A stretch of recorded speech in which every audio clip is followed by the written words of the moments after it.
In a quiet, dimly lit room, a sense of unease hung in the air.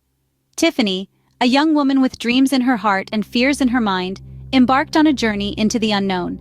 In a quiet neighborhood on the outskirts of town, her family had just moved into their new home. A small, cozy house with a white picket fence, it was a significant change from the cramped apartment they left behind. Tiffany, a young woman with dreams of getting a degree, had a sense of unease about their new home. She knew that their family struggled financially, and this move was both a blessing and a curse. Tiffany's mother, Cheryl, had inherited the house from her older sister Margaret, but Margaret's life had been a mystery to the family. When Cheryl's mother was very young, she put Margaret up for adoption, unable to care for her at the time. After Margaret's unexpected heart attack, which tragically ended her life, Margaret left her house and belongings to her closest living relative, which happened to be Cheryl. Cheryl was torn. She was deeply saddened having never met her sister, but she was excited about having a home they could call their own. The family saw it as both a blessing and a curse, hoping this could be their chance to start over. However, while exploring her new home, Tiffany discovered a mysterious presence. She ventured into the walk-in closet that once belonged to Margaret. The clothes that hung there were enormous, far too big for Tiffany's frame. As she gazed at the oversized garments, an eerie chill filled the air, causing her to shiver. Her heart raced, and the lights in the closet flickered ominously. In the darkness, Tiffany heard a faint whisper, barely audible at first, but steadily growing louder. She was drawn to leave the closet, but as she took a step towards the door, it slammed shut with a force that knocked her to the ground. Clothes tumbled over her, and in the dim light, she saw glowing eyes peering at her from within the mound of fabric. Terrified, Tiffany scrambled to her feet and rushed out of the closet, gasping for breath. She shared her unsettling experience with her family, but they dismissed it as mere jitters, attributing her fear to adjusting to the new environment. Their words offered little comfort as Tiffany couldn't shake the feeling that something unnatural resided within the house.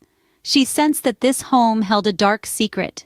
Tiffany's life was becoming increasingly unsettling. She had left her hometown, seeking a brighter future through a softball scholarship that could lift her family from the depths of poverty. The college was a battlefield for Tiffany, and she often found herself on the losing side. Each day was a gauntlet of ridicule and humiliation from her teammates, Brenda, Olivia, and Kelsey. They targeted her for her poverty and outsider status. Like hyenas circling a lone gazelle, they threw slushies at her at every chance they got, staining her clothes with a rainbow of colors. College students, she thought, should have outgrown such behavior. Tiffany's world was a perpetual wash cycle of mockery and shame. Thankfully, Tiffany had found a ray of kindness amidst the darkness. Alyssa, a fellow student, had reached out with genuine warmth.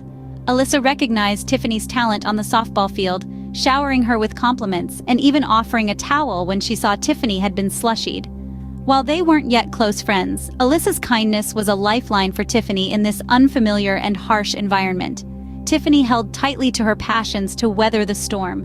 Her artwork, her love for softball, and her unwavering commitment to her struggling family. She clung to these anchors, grateful for any ounce of kindness that came her way, even if it was as simple as a towel or a compliment from Alyssa. Today, Tiffany faces a dilemma. She finds herself in desperate need of clean underwear. She scours the house, rummaging through boxes that still need unpacking. The washer isn't yet installed, and the laundry situation is far from ideal. She hesitates to ask her parents for help, not wanting to come across as a helpless young adult. In a moment of resourcefulness, Tiffany recalls seeing a pair of underwear in Aunt Margaret's closet. Although they are conspicuously oversized, her need for clean underwear outweighs her concerns about their fit. She can't risk being perceived as unkempt or a skank when she has to change for softball practice later. Tiffany pictures Kelsey mocking, "Look at Tiffany! She's so poor she can't afford underwear." Those undies are her only choice. As she slips into the unusual underwear, she can't help but notice their distinctive design. They are a vibrant shade of blue, with a shimmering silver waistband and leg bands that contrast with the main color. On the front, a bright yellow sun motif catches her eye. Tiffany hopes they won't draw too much attention. However, as she makes her way to campus and starts walking, she quickly realizes that these undies are more than just big.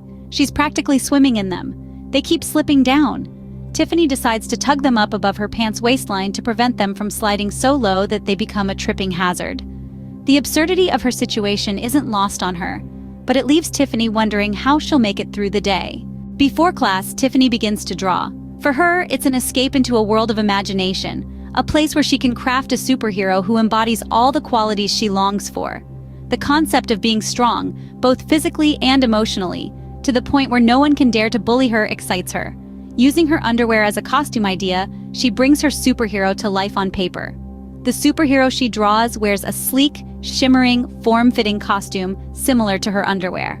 The primary color is a deep and trustworthy blue with silver accents adorning the edges of the outfit.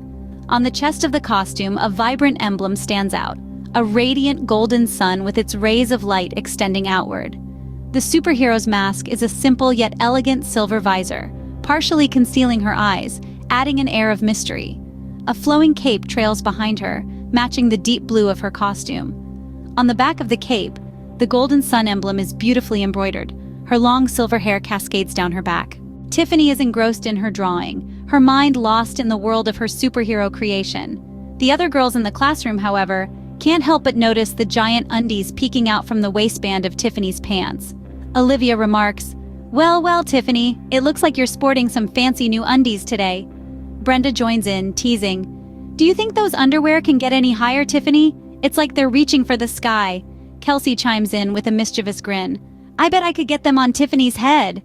Tiffany tries her best to ignore the taunts, focusing on her drawing. She believes that if she doesn't give them the satisfaction of a reaction, maybe they will eventually grow bored and leave her be. Unfortunately, her hopes are dashed as Brenda, Olivia, and Kelsey decide to take things to a whole new level. In a swift and coordinated effort, the girls deliver a wedgie of epic proportions. Tiffany feels the intense pressure, her undies wedging themselves sharply in her butt crack as the girls pull with all their might. She hears Kelsey joke, "I've seen tents smaller than this underwear." Brenda adds in, "Look it, Tiff's undies have a sun on them. We really should hoist them up to the sky where they belong." Tiffany continues to do her best to ignore the girls, but the uncomfortable sensation of her underwear riding up to her ears does some serious damage. Her thoughts race like a freight train. "I can't believe they're doing this, a wedgie? I've never felt so much pain in my butt before. Why are they so relentless?" she ponders, her face turning various shades of red with embarrassment. Tiffany pretends to draw, but it becomes difficult to look unfazed as the wedgie physically lifts her out of her chair and onto her feet. After a few seconds of enduring the savage wedgie, Tiffany can't hide it anymore. The cold shoulder attempt isn't working, and the girls show no signs of stopping.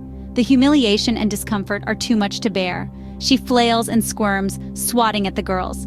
"Stop it! Let go!" she yells. The girls are now the ones ignoring Tiffany's resistance.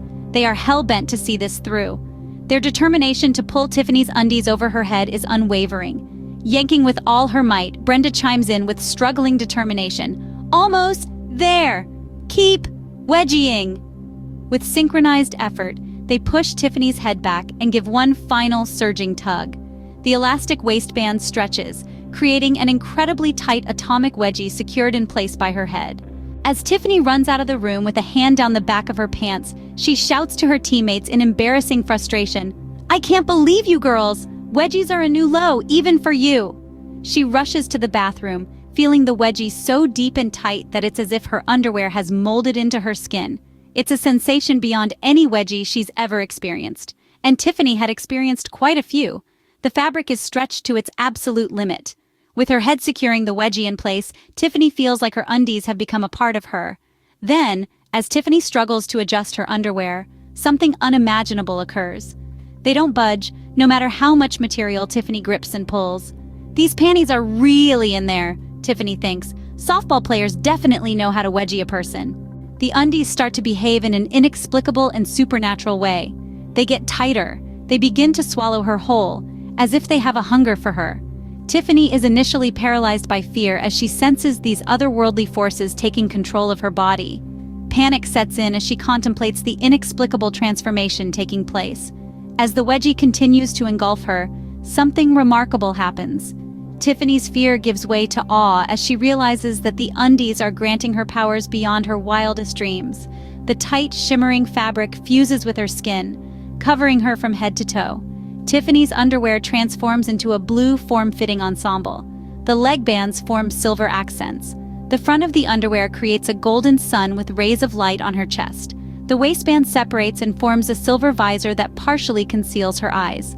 A flowing cape trails behind her, the same deep blue as her costume, with the sun emblem beautifully embroidered in gold on the back. Her hair, now long and silver. As the possession progresses, Tiffany finds herself in a bewildering and disorienting state. She's excited by the newfound powers and abilities coursing through her, a realization that she has become the very superhero she'd always dreamed of being. The wedgie, though cripplingly painful, now seems like a small price to pay for this extraordinary transformation. However, Tiffany's elation is short-lived as she struggles to understand and cope with the loss of control over her own body. While the powers are intriguing, she feels like a mere passenger in her own skin. Her efforts to regain control and resist the influence of the possessive underwear prove to be a Herculean task. She's overwhelmed and isolated, her sense of self slipping away with each passing moment. Tiffany's desperation grows as she fights to break free from the possession of the agonizing wedgie. She realizes she's a host to a pair of parasitic panties. She's acutely aware that something is terribly wrong, and the fear of what she might do under the influence of this supernatural transformation gnaws at her. Helpless, Tiffany can only watch as her body, now under the control of this otherworldly force, rushes to the cafeteria. Tiffany realizes she's no longer in control of her movements. She fills a large container with shaved ice and red syrup. She returns to the classroom, looking at the girls who had atomic wedgied her. To her shock, words escape her lips that she didn't speak. "I've got an ice treat for you, my friends." It dawns on her that this possession can not only control her body, but also speak on her behalf. Tiffany realizes that she has not transformed into a superhero, but instead into an unrecognizable supermonster, and she's about to slushy and wedgie the crap out of those who had tormented her with unimaginable force.